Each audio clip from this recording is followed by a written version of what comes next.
Hi හැමෝටම ඕගොල්ලන් හොඳින් ඉන්නවා කියලා මං හිතනවා මාත් හොඳින්.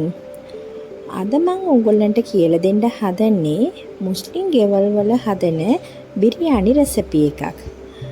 දැන් හදමුද බලන්න.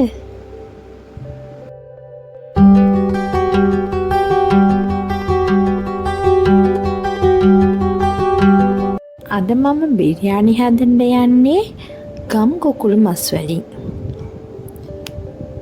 ඒකට අවශ්‍ය වන දේ ඔක්කොම දැන් මම ලෑස්ති කරන්නයි හදන්නේ.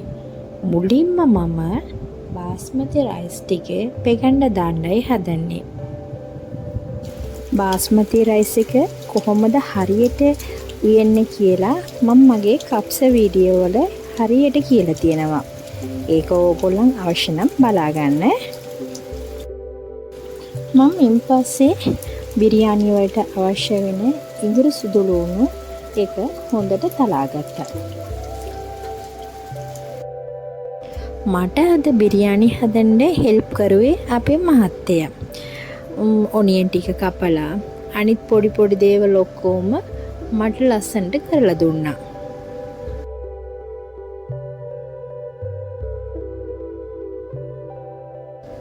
අනේ ඔනියන් ටික කපනකොට එයාගේ අත චුට්ටක් කැපුණා. ඒක ගණන් ගත්තෙත් නැහැ. මට මගේ වැඩේ කරන්න හෙල්ප් එකක් දුන්නා.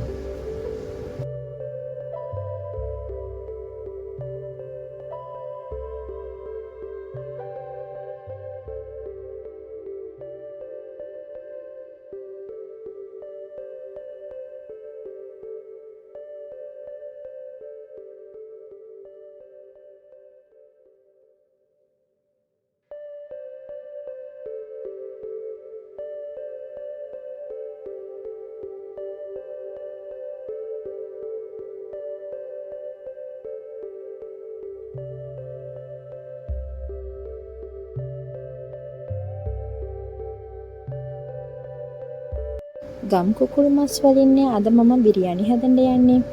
ඒ නිසා ඒක ප්‍රෙෂර් කුකර් එකට අනිවාර්යයෙන්ම දාන්න ඕනේ. නැත්නම් ඒක ඇදි ගන්න වෙනවනේ. ඒ නිසා ඒක අමාරුයි.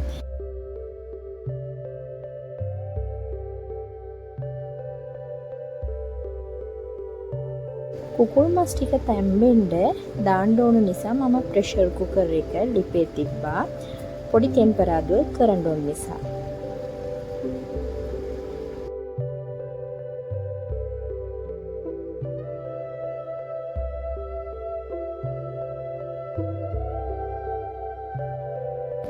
මුලින්ම මම බිරියානි හදන්න ප්‍රෙෂර් කුකර් එක ලිපේ තිබ්බා. ඊපස්සේ ඒකට පොල් තෙල් චුට්ටක් දැම්මා. පොල් තෙල් චුට්ටක් දාලා ඒකට බිරියානි වලට අවශ්‍ය වෙන ඔක්කොම ස්පයිසි ටික ඔක්කොම ඔයිල් එකට දැම්මා. ඊපස්සේ ඔනියන් ටිකකුත් දාලා ගෝල්ඩන් බ්‍රවුන් වෙනකන් තිබ්බා. ඊපස්සේ මම ඒකට ඉඟුරු සුදු ලුණු පේස්ට් එකකුත් දැම්මා. ඒකත් දාලා හොඳට මික්ස් කරුවා. ඊපස්සේ තක්කාලි අපි කපපු තක්කාලි ඔක්කොම මේකට දාන්න ඕනේ. ඔක්කොම මේකට දාලා ඒකත් හොඳට කලවම් කරලා ස්මෑෂ් වෙනකන් ඒක මික්ස් කරගෙන හිටියා.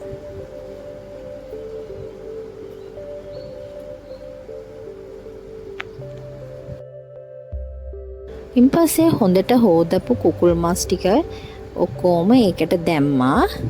ඊපස්සේ අවශ්‍ය වෙන පරිදි ලුණු ටිකකුත් ගම්මිරිස් පොඩ්ඩකුත් දැම්මා. ඒක දාලා ඒක කුකුල් මස් තැම්බෙන්න ගානට වතුර චුට්ටක් දාලා ලිඩ් එක වහලා ප්‍රෙෂර් වෙන්න තිබ්බා. මගේ ප්‍රෙෂර් කුකර් එකේ නම් මම විසිල් 6ක් විතර රිලීස් වෙන්න තිබ්බා. එතකම් මම අනිත් වැඩේ ඔක්කොම කරන්න පටන් ගත්තා.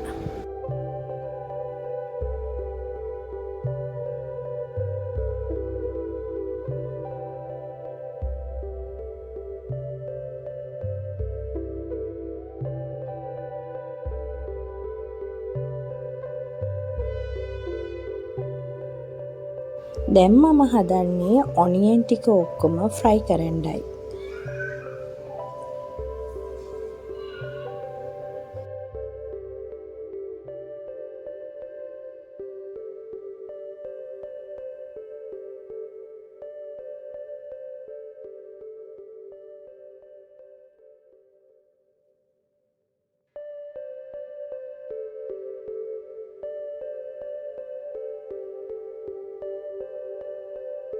හොඳට ගෝල්ඩන් බ්‍රවුන් වෙනකම් අපි බෙද ගන්න ඕනේ.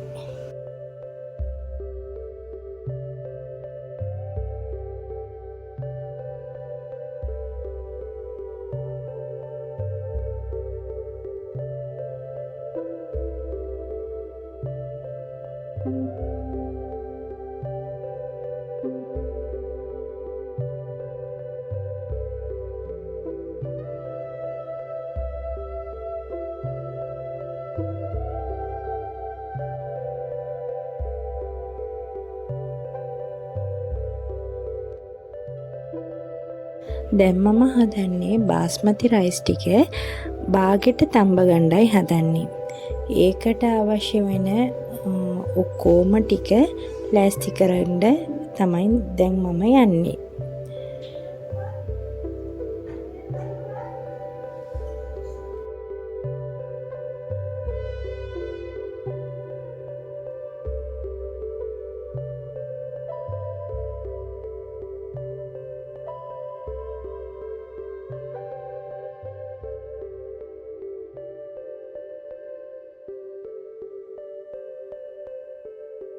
මම බාස්මති රයිස් එක හරියට භාගයක් විතර තඹ ගණ්ඩයි හදන්නේ. ඒකට වතුර චුට්ටක් වැඩිපුර තියලා ඒකට එනහල් කුරුඳු පොතු එහෙම ස්පයිසි ටිකක් දාලා ඒකටම මිංචි කොලයි කොත්තමල්ලි කොලයි ලුණුයි දාලා හොඳට තැම්බෙන්න අරිනවා. ඒක හොඳටම වතුර නටනකොට අපි පෙඟන්න දාපු රයිස් එක ඒකට දානවා. ඒකට දාලා හරියට භාගයක් විතර තැම්බුනාම ඒක අරන් වතුර ඉවත් කරලා තියන්න ඕනේ.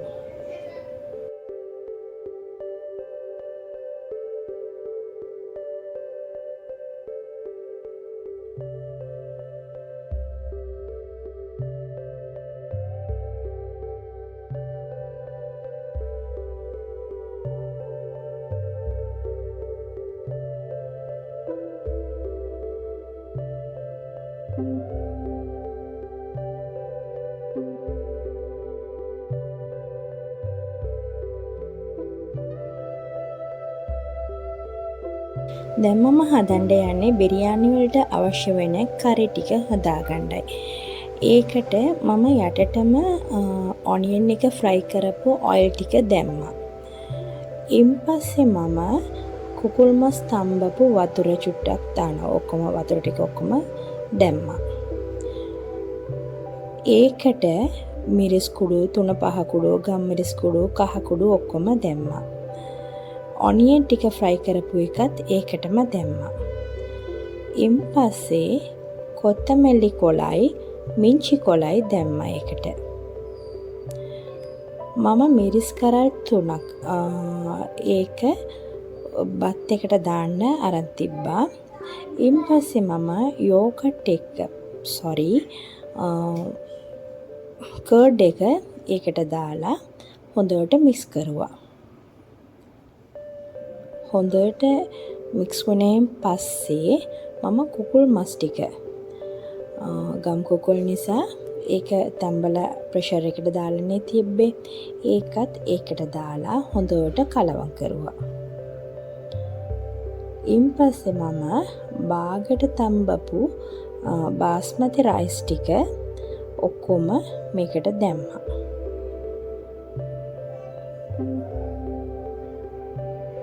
මේකට දාලා උඩින් බටර් ටිකක් දැම්මා. මම නම් මේ ඇංක බටර් තමයි. ඒක ඇංක බටර් දැම්මහම හරි රහයි. රසින් සුපිරි. ඊපස්සේ මම ඒක ගෑස් ස්ටව් එකේ තිබ්බා. ඒක හරියට විනාඩි හරියට 10ක් මම හයි හීට් එකේ දැම්මා. විනාඩි 10ක් ලෝ හීට් එකේ දැම්මා. ඉන්පස්සේ මම පැය භාගයක් එහෙම්මම ඇරියා. ඉන්පස්සේ මම ඒක ඕපන් කරලා සර්ව් කරුවේ. මට ඕපන් කරන වෙලාවේ චුට්ටක් වීඩියෝ එක ගන්න අමතක වුණා. පට්ටම රහයි. ඕගොල්ලොත් හදලා බලන්නකෝ. එන්නම් මම යණ්ඩයි හදන්නේ. ආයෙත් අනිත් වීඩියෝ එකකින් හම්බ වෙනතුරු සතුටින් ඉන්න. බයි.